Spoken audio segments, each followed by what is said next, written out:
Hello all and welcome to another Kevin Entertainment video. It's Art here with the Heart-Shaped Box by Joe Hill book re-review. I read this book in October 2020. I read it again this month in October 2024. Did it stand up?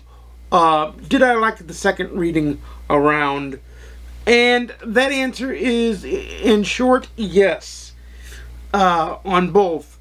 But we'll get into a deeper dive. First, I will explain to you, and actually I'm wearing the same hat that I wore in the review video. I'll give you a short synopsis of the review. It's based on a failed musician who loses his father, and it's kind of the dregs of society musician, and he has a woman in every port of call. One of the women commits suicide, and all hell, for all intents and purposes, breaks loose, and things happen that make this book one of the most psychologically mind-screwy books you could ever read.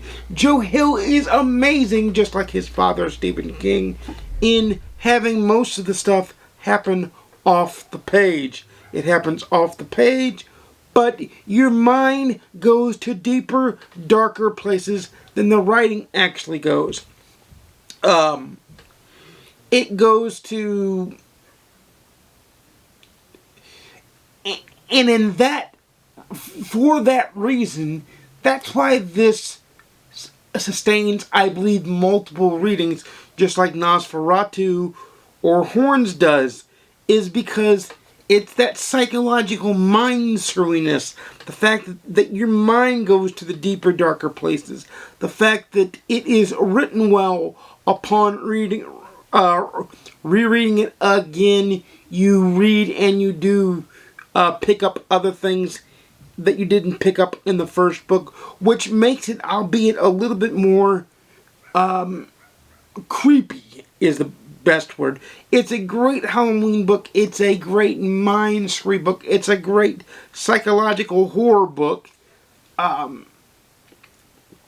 It is one of my favorites. It's not my favorite of his. I think my favorite of his would be Nosferatu.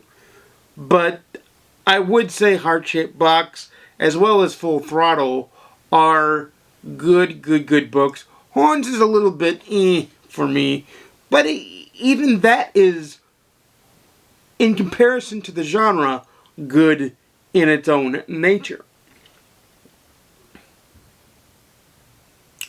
So therein lies that.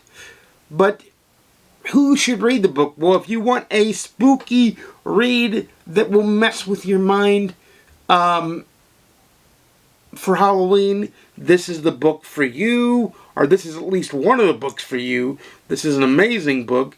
It at least has to be one of the books for you, let me tell you. If you want a book that will stick with you and stick in your memory banks, and you'll kind of have a little bit of a book hangover on, then this is also the book for you. It's just a really good, great read. It's one of my favorites. For me, I know I don't remember what I reviewed it last time, but for me, upon second reading, it's a 5 out of 5, full-fledged 5 stars. It's an excellent book in rereading. I think I probably gave it 5 out of 5 stars the first time too. I can't remember. Maybe I'll leave the first review in the box, in the description box down below. But it's just a really good read. It just screws with your mind. It's the heart-shaped box, the titular heart-shaped box, the black box, is just, it's Edgar Allan Poe-like in that nature. It's kind of like the heartbeat under the floor, the telltale heartbeat under the floor. It is that good and that awesome. And that, yes, it's a narrative trope of the horror genre, but it's a slightly askew take on the narrative trope on the horror genre, which makes it that much better. It's like taking a baseball diamond or a square or a circle and just turning it slightly, or a triangle and turning it slightly, like taking a shape that we know already and just turning it slightly on its head to make it be a little bit different. So now a square is like a rhombus, or it becomes the rhombus of ruin, you know, instead of just a normal square. It is...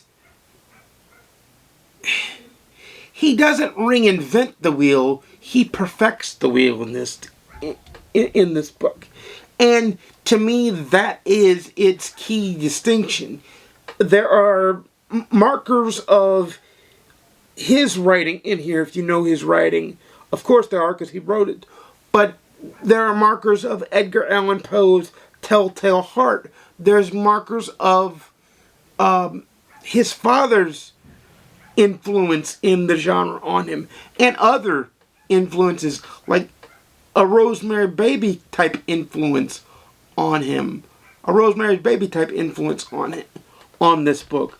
And he just takes that amalgamation and makes and crafts this wonderful read.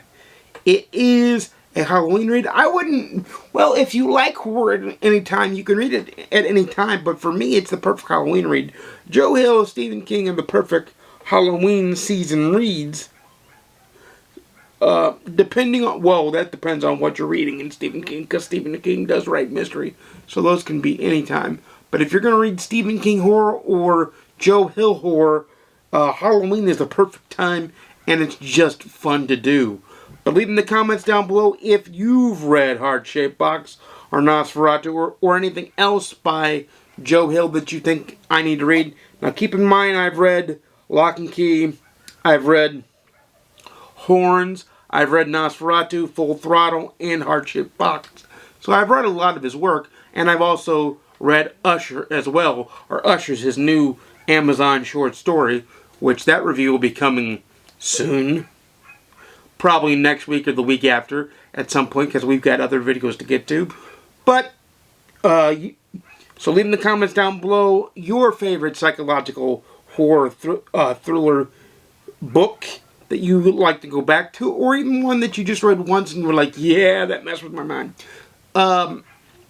Leave that in the comments down below. But you know I make videos every Monday, Wednesday, and Saturday, 12:30 p.m. Central, 10:30 a.m. Pacific, 1:30 p.m. Eastern. Please like, comment, subscribe if you want to see more. Please ding the notification bell to be notified when I upload a video.